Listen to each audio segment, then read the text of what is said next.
You guys, what in the world? How are you doing?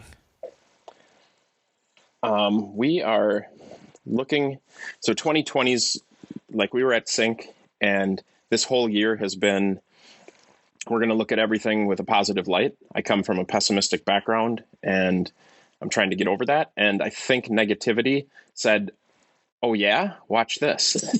and, but I'm really, we're trying to hold positivity first. So we're looking at this as, and this sounds callous and horrible. And, but our immediate world, this is almost like a gift of time we've been handed. Yep. I would think that at the cost of so much else. But I would think that for a natural pessimist who is apparently an aspiring optimist, that this is a true test for you. Yeah. Because a natural pessimist would want to just wrap himself up in everything that's going on right now. And you hear all the I told you so's and the, oh, this is just how things are. And the optimist wants to try to look at it the way that you're talking about and saying, oh, now we have this big old gift of time that we didn't know that we were going to have. Right. Absolutely. So how does that, what does that look in your lives like right now? Like how does that show up now? Well, we had our best year ever last year, studio wise. And we said, I literally remember walking around to people around the holidays and saying, yeah, we had our best year ever. And we're never doing it again. Cause it was like too much. It was, we broke at the end. And, so we said we were going to go into this year and really try and throttle things back a little. And then we launched our senior model campaign and we went from what's normally 30 senior models to 40. And kind of that whole thing again, hold my beer and like, yeah, you thought you were going to slow down. Here you go. And then it's like the world just said no. It's like so we've been working hard since January, basically. Yeah. We have 40 kids that we interviewed, planned the pre-consult thing, planned out all these sessions. Those run from February 15th to the end of April. And the brakes just got slammed this week. So we've been working up until today is our first day where we locked the doors. And so we have a lot of post work to do, a lot of editing still to happen. And that has to, like, you have to make yourself get up every day, shower, get dressed, pretend like you're going to work, so to speak. Because I think if you didn't, you could just end up spiraling into the world of depression. And once we come out of this, because we will come out of this, you still need to make sure that your business is as successful as it can be. We were supposed to go on a vacation next week for a whole week. And of course, that's not happening, but that's okay. Because during that time, I've already scheduled out time on our calendar. We're going to work on our studio management software. We're going to work on our workflow. We're going to work on our website. How many of us have never done our website for like months and months? Like I have it all scheduled out so that we're not wasting a minute. And then on top of that, we have our evenings to like binge watch TV like everybody else is doing and spend time with our dog. And we've never seen Breaking Bad. So that's like a month of time right there. And it's also been like 12 years since that premiered. Yeah. So yeah. You can, if you haven't seen Breaking Bad, there may be a couple other things that happened in the last decade that you want to keep up on. Yeah. I heard that Westworld's pretty good. I want to jump back to something because you mentioned something and it sets off a little, I don't know, neuroreceptor or something in my brain. But you said at the end of last year was your busiest and best year ever, and you said you broke. You said we broke.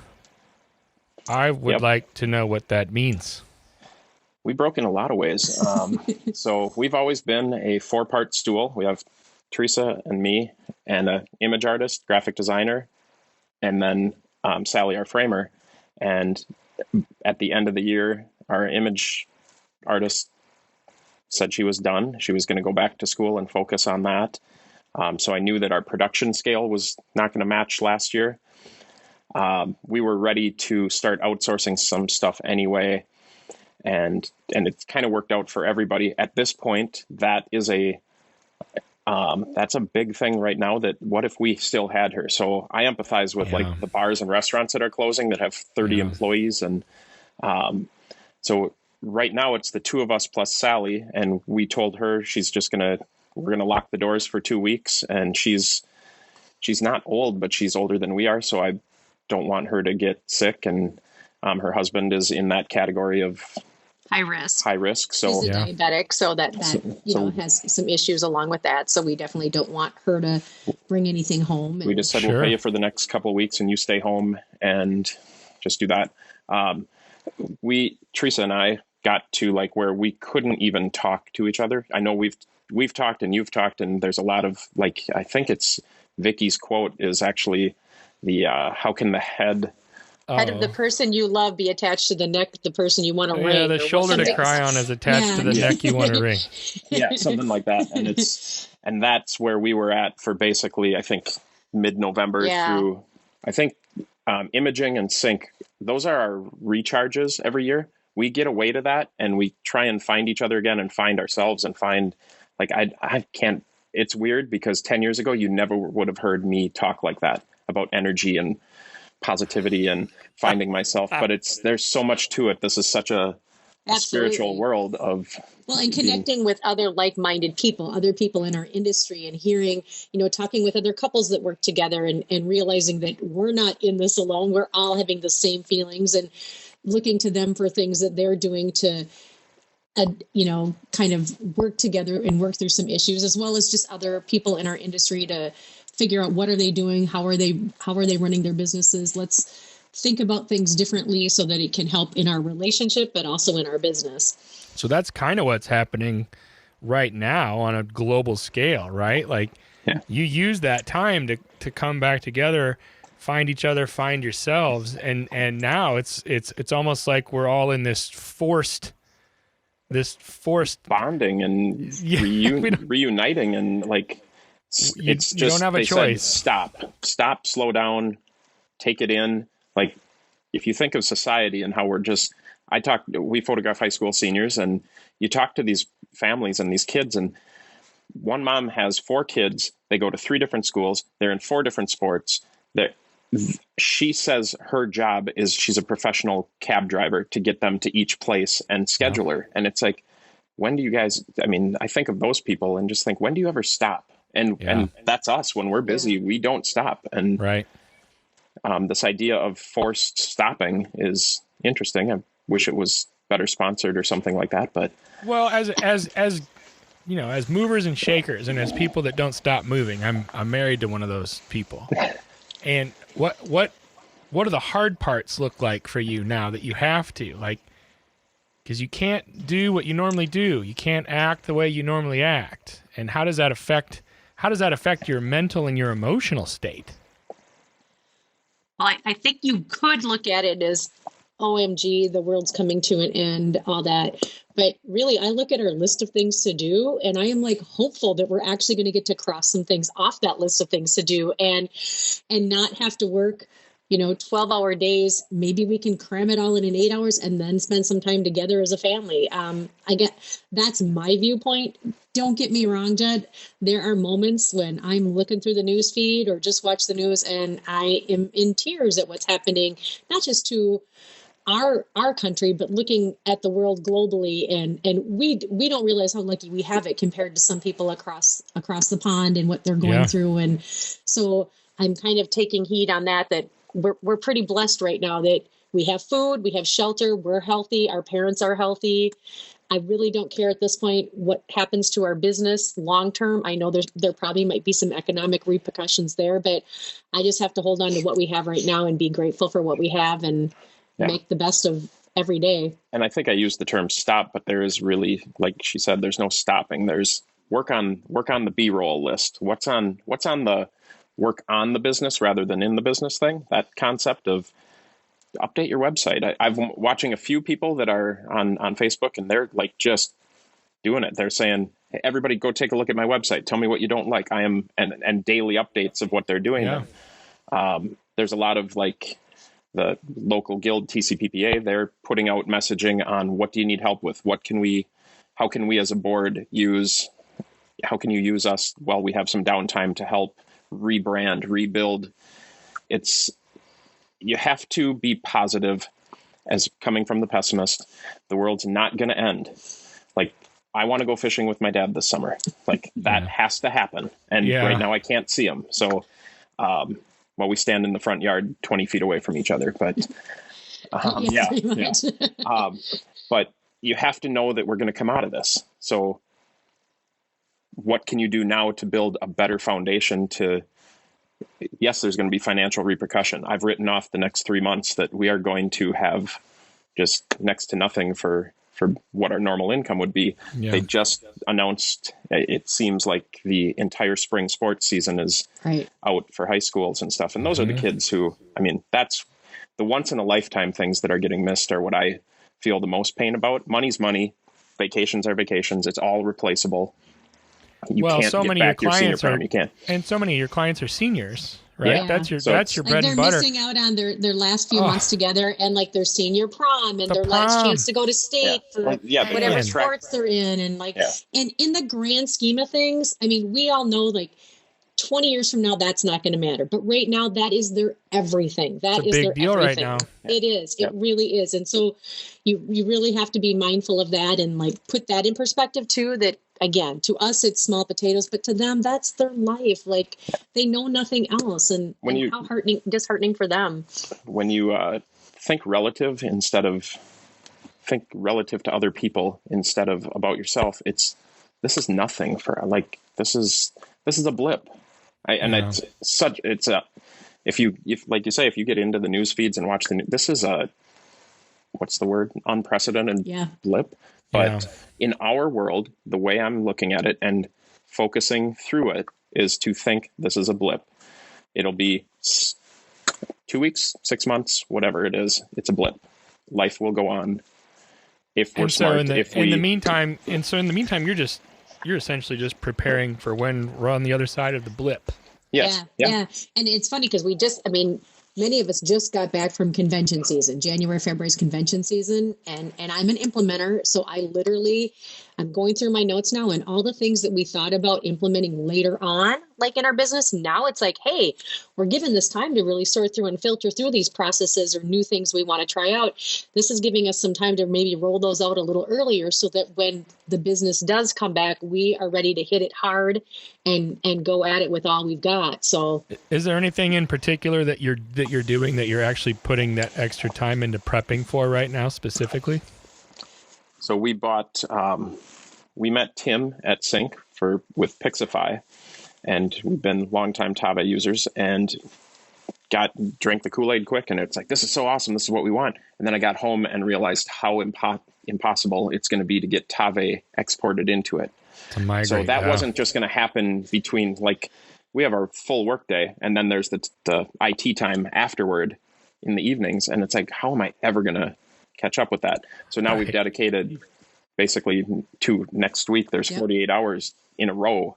That's like just transfer our studio management software, which it's going to be a pain to transfer. But once it transfers over, there's another example of a workflow that's going to help things. We'll come out of it more efficient. Yes, exactly. What else did we? Oh, we got Fundy. Because software. Allie left, we bought Fundy. So Fundy is our new Allie. So we need to learn on how to implement that. Studio with WHCC, learning how to do in-home sales consultations in case it comes to that. Or just to add that to the toolbox. So do you have a bunch of stuff that is kind of hanging out in the ether regarding clients coming in? Like, do you have a bunch of orders or consultations that are kind of being put on the back burner? Yes. Yeah. Yep. And now, basically, are you going to push those off, or are you going to do that online, or are you going to? All of our sessions, like for the next 2 weeks, we've rescheduled those just because we don't know what's. Fortunately for this world shutdown time, next week was spring break. And we were gone. Right. So you didn't have anything on the books next week anyway. Yeah. Right. Today is Thursday, and we had a session today and a headshot today. And that I called on Monday and I said, A, it looks like the weather's not going to be that great. Let's look on the bright side there. But B, we can't go to the high school. There's a few things on that senior session we just weren't going to make happen. So I said, let's push it to May. Yeah. And basically we're taking this one and putting it at the end of the line, because we are literally every weekday. Every day we have There's a a session. senior after spring break until May. So it's everything that's happening now will just get put to the end of the line and the end of the line and the end. And our big, and if you have to keep doing that, you have to keep doing Yeah. that. That's how long is the blip? It is Right. what it is. So Right. but we still have we still have client orders that we're cleaning up and getting products ordered and stuff, but we've communicated with all of them. Obviously, I mean, some of the labs are slow because have people at home too, which we totally everybody's been so understanding. Everybody gets it. Everybody gets it. We're all so nobody wants to be out. Nobody wants to come pick up orders right now. Nobody wants to. So it's like we're fine. It can just sit on a shelf. It's not hurting anything. Right. But externally, we're on pause, and I think that's what everybody needs to do right now is just press pause. And I know that financially that is almost impossible, but I think that's kind of what the government's trying to do is say, you know what, you all have to go on pause because we want to minimize this blip. Every time I look at it as 14 days for this thing to get through you, hopefully. And every time you have contact with somebody, reset the clock because you may have just picked it up. And so if everybody just said today is day one and 14 days from now, we should be able to wipe it out if we all isolated. But that's not happening. So not everywhere. No. Yeah. So I want to touch on a point that Nate said about like the finance piece of it, because I've seen people wanting to set up GoFundMe accounts and that kind of stuff. Like everybody's in crisis right now. Everybody's taking a hit on this financially. Now, not to be preachy or whatever, but I know none of us like to go to those business classes when it comes to learn about business and finance and 401ks and all. We all want the cool, flashy, let's go shoot with cool gel lights and let's learn all this stuff and let's buy cool camera stuff. But Nate and I have been pretty headstrong about when we started our business as far as setting money aside and making sure that we're putting money in funds, kind of that rainy day situation. And now is a rainy day. So going forward, after everybody's out of this, please, I'm begging you, please make sure that you're taking the time to put that money aside so that you've got something set aside for something like this when it happens, because I don't want this to ever happen again, but something like this might happen again, whether it's a natural disaster or another, going through another depression or whatever else. But if you don't have money set aside and if you're not a smart business person, you're not going to be able to survive something like this. Well, just use it as a learning experience, right? Absolutely. Well, like I think you said it in the very beginning was, I told you so people or whatever. It's like, that is my dad is an extreme conservative and he always ran his business with lots of, I think it was probably a year's worth of operating expenses. And I've always told him I can't do that. But because we had a good year last year, we had set some aside in case taxes nailed us. Yeah. And so now literally we could be fine. We'll be fine for a little while.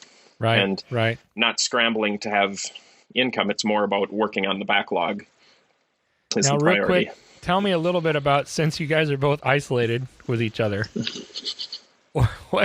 what's it like after hours when you're... We're used to it, though. That's another... I mean, you want to look at pessimistic versus positive. It's like 5 years ago now, we sold our home. Yeah. You know this. We're living the life you live. We live and work in our studio together. So we are literally together almost 24 hours. Now, what's funny, what a lot of people are like, I could never do that. I could never do that. But what he sits at his desk, I'm at my desk. We're not in the same room. So like when we're working, we're not physically together. Like we're focused on our own things. I might go downstairs and make lunch and take my dog for a walk. He might stay upstairs. Like we're not physically together. We're in the same building 24 hours, but we're not physically together. Right. But I think we've been practicing for this. Yes. I mean, my brother, I shouldn't tell this, but my brother, on the other hand, they both have full-time careers outside of their home. They have an 18-month child, and now they're all forced. They're going crazy. They're going crazy because it's not. They're not used to it. We're used to this. So it is funny. I've seen people post the introverts have been planning for this their whole life. And I kind of feel like you guys, we're in a very similar situation. And it's like, I hear lots of people in my family, they're, some of them are freaking out. What am I going to do? What am I going to do? And I'm like, well, this is just kind of how it is for us all the time. It's not all that different. You need to learn how to exactly. you need to learn how to separate for a time and give each other space. I actually feel safer because this is what I don't have to be at home or be at my studio all the time. I'm in the same building I'm in every day. So my life here doesn't feel really any different. This is, I get up, I walk up a flight of stairs, I'm at work. Like that's kind of my norm. So I don't feel that weird. And there are times when I don't get out of this building for like a week at a time. So being confined really isn't that weird to me. So Right. You guys have been there and done that already. Hey, I appreciate... We pre-quarantined. Yeah, you're already prepared. Exactly. Thanks for this, you guys. Oh, thank you. Keep safe and stay healthy and just socially distance as long as we need to, I guess. And if you have to keep moving things down the line for the blip, then so be it, right? Yep. It's for the greater good, and we'll all get through this together. So yeah. Well, enjoy the rest of your day. And hey, you got to hit that Breaking Bad. Don't let that go. On the positive side, I have heard this conversation with Jed Toffer podcast. Those I prioritize over the Breaking Bad. Oh, I should have. I should be plugging it. Yeah, you know what? You got to catch up on this conversation, but I guess that you already are. I await Monday like Christmas. This Monday is going to be a great one. You're going to love it. Awesome. Thank you for doing that. Yes. Thank you for doing this, and thank you, White House, for keeping a heartbeat on the pulse, or a pulse on the heartbeat of this industry, and for caring about our photography community. That's the big thing. Thanks, guys. Have a great one. Thanks, you too, Jed.